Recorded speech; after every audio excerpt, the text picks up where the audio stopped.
అదే పనిగా కనపడినవన్నీ చూసి సంతోషపడిపోవడం అలవాటు చేసేసుకుంటే your emotion will be exploited. అప్పుడు it is a valueless education. మీరు చదువుకుంటున్న చదువు ఎంత గొప్పదైనా కావచ్చు, మీరు ఎంత బీటెక్ అవ్వండి, ఎంత ఎంటెక్ అవ్వండి, ఎంత ఐఐటి అవనివ్వండి, మీరు కానీ, మీరు సమాజానికి కానీ, మీ తల్లిదండ్రులకు కానీ, మీ భార్యాబిడ్డలకు కానీ మీరు పనికి రారు. మీ వలన ఉపయోగం ఉండదు.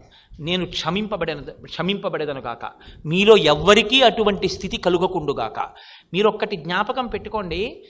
ఈ మాట నేను ఇవ్వాలంటున్నాను, కానీ ఒక్కటి గుర్తు పెట్టుకోండి. నాకు ఒక స్నేహితుడు ఉండేవాడు.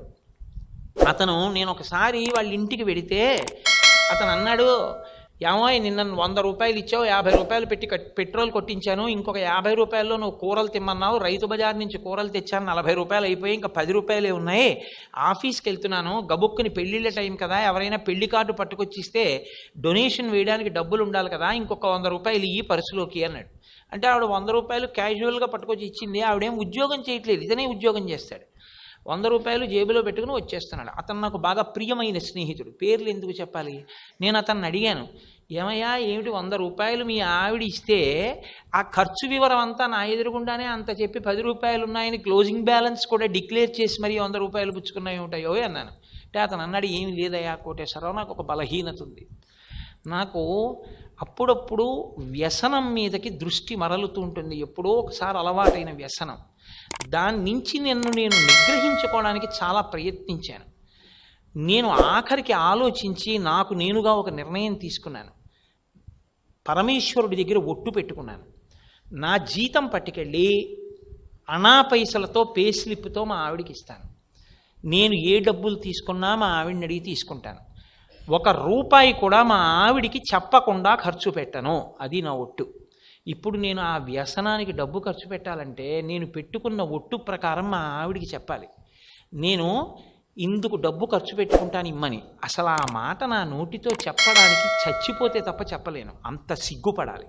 ఆ మాట చెప్పలేను కాబట్టి డబ్బుచ్చుకోలేను కాబట్టి ఆ వ్యసనం జోలికి వెళ్ళడం మానేశాను. కాబట్టి నేను ఆ వ్యసనించి బయటపడ్డానయ్యా. మళ్ళీ నేను ఆర్థికంగా స్వేచ్ఛని పొందితే నేను వ్యసనం వైపు కెడతానేమోనని ఆనాటి నుంచి ఈనాటి వరకు మా ఆవిడికే లెక్క. మా ఆవిడ కూడా నన్ను ఎన్నో మాటలు ఎందుకంటే నాకు లెక్క చెప్తారంది, నేను ఈ మాట చెప్పలేదు, కానీ నేను ఎప్పుడూ లెక్క చెప్తానన్నాడు. మీరు చూడండి అతను ఎలా సెల్ఫ్ రెస్ట్రెయింట్ డెవలప్ చేశాడో. తనని తాను నిగ్రహించుకున్నాడు, ఏదో ఒక డివైస్ పెట్టి నిగ్రహించుకున్నాడు. కాబట్టి ఉత్తమ కుటుంబీకుడు అయ్యాడు. నేను అతను నా స్నేహితుడు అని చెప్పుకోవడానికి గర్వపడ్డాను.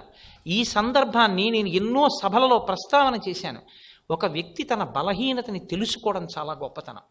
తన బలం గురించి చెప్పుకోవడం గొప్ప కాదు, తన బలహీనతని తెలుసుకుని తన బలహీనతని ఎలా అధిగమించాలన్నది తెలుసుకోవాలి. అది అసలు నిజంగా విద్య అనేటటువంటి మాటకి యథార్థమైనటువంటి విలువ.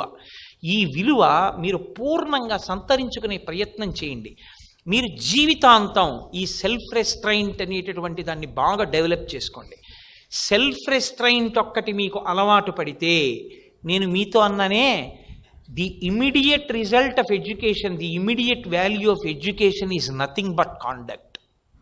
కాండక్ట్ అంటే ఎంత చదివాడు అన్నదొక్కటి చూడవు. రేపు పొద్దున్న మీకు ఉద్యోగం ఇచ్చేటప్పుడు కాండక్ట్ సర్టిఫికేట్ కూడా చూస్తాయి. ఏది మీ కాలేజీ వాళ్ళు ఇచ్చిన కాండక్ట్ సర్టిఫికేట్ ఒకసారి చూపించంటారు. కనీసం సాటిస్ఫాక్టరీ ఉండాలి. మీరు ఎంత డిస్టింక్షన్లో పాస్ అవ్వండి, మీకు గోల్డ్ మెడల్ ఉండనివ్వండి, మీ కాలేజీ ప్రిన్సిపాల్ గారు మీకు ఇచ్చినటువంటి కాండక్ట్ సర్టిఫికేట్లో మోస్ట్ అన్డిపెండబుల్, అన్సాటిస్ఫాక్టరీ, మిస్చువస్ అని రాసి సంతకం పెట్టి ఇచ్చారనుకోండి, ఎంత గొప్ప చదువు చదివినా ఎవ్వరూ ఉద్యోగం ఇవ్వరు. మీకు నేను ఒక విషయం చెప్తున్నాను, ఈ కాండక్ట్ అన్నది ఎంత దూరం పెడుతుందో తెలుసా? మీరు రేపు పొద్దున్న ఉద్యోగంలో చేరితే మీ పెర్ఫార్మెన్స్ని ఇవాల్యుయేట్ చేసేటప్పుడు మీరు టీసీఎస్ దగ్గర నుంచి ఏ కంపెనీకి వెళ్ళండి, మీ ఇమీడియట్ బాస్ దగ్గర ట్రస్ట్ వర్దినెస్ అడుగుతారు మిమ్మల్ని. How far he can be trusted, ఎంతవరకు ఇతన్ని నమ్మచ్చు. ఇందులో ఈ ట్రస్ట్ వర్దినెస్ అనేటటువంటిది పిల్లల దగ్గర నుంచి వృద్ధుడి వరకు ప్రతి వాడు తనంత తాను సంతరించుకోవాలి. ఒక కాలేజీలో ఉద్యోగం చేస్తున్నామంటే మనం ఈ కాలేజీకి ఏమి కాంట్రిబ్యూట్ చేస్తున్నామన్నది ఆలోచించగలగాలి. ఇవాళ ఇక్కడ 20,000 వస్తున్నాయి, 25,000 ఇచ్చేవాడు ఎక్కువ ఎక్కడున్నాడని వెతుక్కుంటూ ఓ చోట ఉన్నవాడు బాటసారి లాంటి వాడు. కేవలం మంచినీళ్లు దొరుకుతాయని వేసవి కాలంలో ఎక్కడ కొండుందో వెతుక్కుంటూ చెట్టు కింద నిలబడ్డవాడు. అలా ఉండకూడదు. మనిషి అన్నవాడు ఎందులో ఉన్నా అక్కడ నిలబడాలి. ఆ సంస్థకి ఒక విలువ తేవాలి, ఒక కీర్తి తేవాలి. మీరు బాగా జ్ఞాపకం పెట్టుకోండి, ఈ ట్రస్ట్ వర్దీనెస్ అనేటటువంటి దాన్ని బాగా డెవలప్ చేసుకోండి జీవితంలో. ఒక్క మాట మీరు మాట్లాడితే, ఒక సంస్థలో మీరుంటే, ఒక ఇంట్లో మీరుంటే, మీరు ఒక భార్యకి భర్త అయితే, ఒక తండ్రికి కొడుకు అయితే, ఒక సంస్థలో సభ్యుడైతే, ఆ ఊళ్ళో మీరుంటే, ఒక కాలేజీలో మీరు పూర్వ విద్యార్థి అయితే, మీ పేరు చెప్పుకుని అవన్నీ సంతోషించాలి. అది ట్రస్ట్ వర్దీనెస్ అంటే. వాడు నా కొడుకు, తండ్రి సంతోషించాలి. మా అబ్బాయే, తల్లి సంతోషించాలి. మా ఆయనే, భర్త సంతోషించాలి. మా నాన్నగారు, కొడుకు సంతోషించాలి. మా స్టూడెంట్, కాలేజీ సంతోషించాలి. ఆయన మా ఊళ్ళో ఉంటారు, ఊరు సంతోషించాలి. చిట్ట చివరికి మా దేశస్థుడు, దేశం సంతోషించాలి. దీనికంతటికీ మూలం ఎక్కడుందో తెలుసా? ఎంత పెద్ద రావి చెట్టు అయినా చిన్న విత్తనంలో దాని వ్యూహం అంతా ఉన్నట్టు ట్రస్ట్ వర్దీనెస్ని మీరు డెవలప్ చేసుకోవడంలో ఉంటుంది. ట్రస్ట్ వర్దీనెస్ ఎక్కడ ఉంటుందో తెలుసా? క్లారిటీ ఇన్ థాట్లో ఉంటుంది. బాగా జ్ఞాపకం పెట్టుకోండి. The value of education is resulted only through clarity in thought.